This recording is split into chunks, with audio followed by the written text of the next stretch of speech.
கடலோர ஆந்திர பிரதேசத்திலிருந்து கடலோர தமிழகம் வழியா வடக்கு இலங்கை வரைக்கும் ஒரு வளிமண்டல கீழடுக்கு சுழற்சி நிலவுது. அதே மாதிரி தென்னிந்திய பகுதிகளின் மேல ஒரு வளிமண்டல மேலடுக்கு சுழற்சி நிலவுது.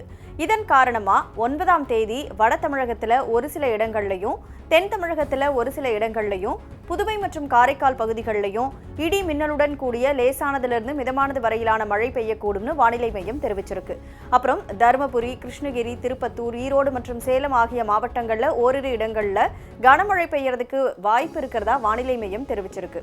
10ஆம் தேதியிலிருந்து 14ஆம் தேதி வரைக்கும் தமிழகத்துல ஓரிரு இடங்கள்லையும், புதுவை மற்றும் காரைக்கால் பகுதிகளிலையும் இடி மின்னலுடன் கூடிய லேசானதிலிருந்து மிதமானது வரையிலான மழை பெய்யக்கூடும் அப்படின்னும் வானிலை மையம் கணிச்சிருக்கு.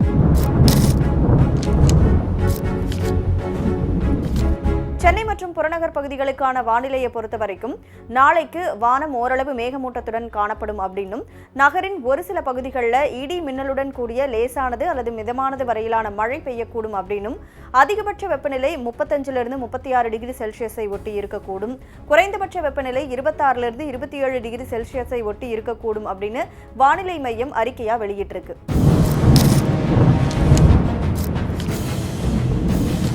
தென் தமிழக கடலோர பகுதிகள், மன்னார் வளைகுடா மற்றும் அதை ஒட்டி இருக்கக்கூடிய குமரிக்கடல் பகுதிகளில் சூறாவளி காற்று மணிக்கு 35லிருந்து 45 கிலோமீட்டர் வேகத்திலையும், இடையில 55 கிலோமீட்டர் வேகத்திலையும் வீசக்கூடும்.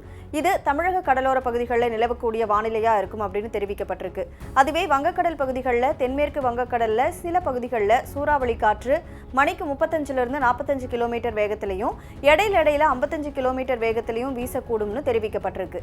அரபிக்கடல் பகுதிகளை பொறுத்த வரைக்கும் மத்திய மேற்கு, தென்மேற்கு மற்றும் வடமேற்கு அரபிக்கடலுடைய சில பகுதிகளில் சூறாவளி காற்று மணிக்கு 45லிருந்து 55 கிலோமீட்டர் வேகத்திலையும், இடையில 65 கிலோமீட்டர் வேகத்திலையும் வீசக்கூடும். அப்படிங்கிறதுனால நாளைக்கு மீனவர்கள் இந்த பகுதிகளுக்கு மீன்பிடிக்க செல்ல வேண்டாம் அப்படின்னு அறிவுறுத்தப்பட்டிருக்காங்க.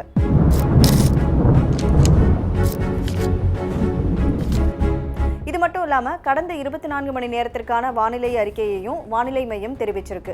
அப்போ தமிழகத்துல ஓரிரு இடங்கள்ல மழை பெஞ்சிருக்கிறதாகவும், புதுவை மற்றும் காரைக்கால் பகுதிகளில் வறண்ட வானிலையே நிலவனதாகவும் வானிலை மையம் தெரிவிச்சிருக்கு. பதிவான மழை அளவை பொறுத்த வரைக்கும் அதிகபட்சமா ராணிப்பேட்டை மாவட்டம் ஆற்காட்டிலும் காவேரிப்பாக்கத்திலும் தலா 9 சென்டிமீட்டர் மழை பதிவாயிருக்கு.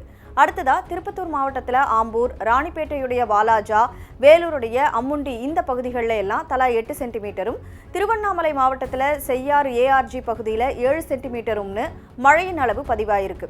அதே மாதிரி வெப்பநிலையை பார்த்தோம் அப்படின்னா அதிகபட்சமா மதுரை விமான நிலையத்தில் 40 டிகிரி செல்சியஸும், குறைந்தபட்சமா கரூர் பரமத்தியில 21 டிகிரி செல்சியஸும் வெப்பநிலை பதிவாகி இருக்கிறதா வானிலை மையம் அறிக்கையா வெளியிட்டிருக்கு.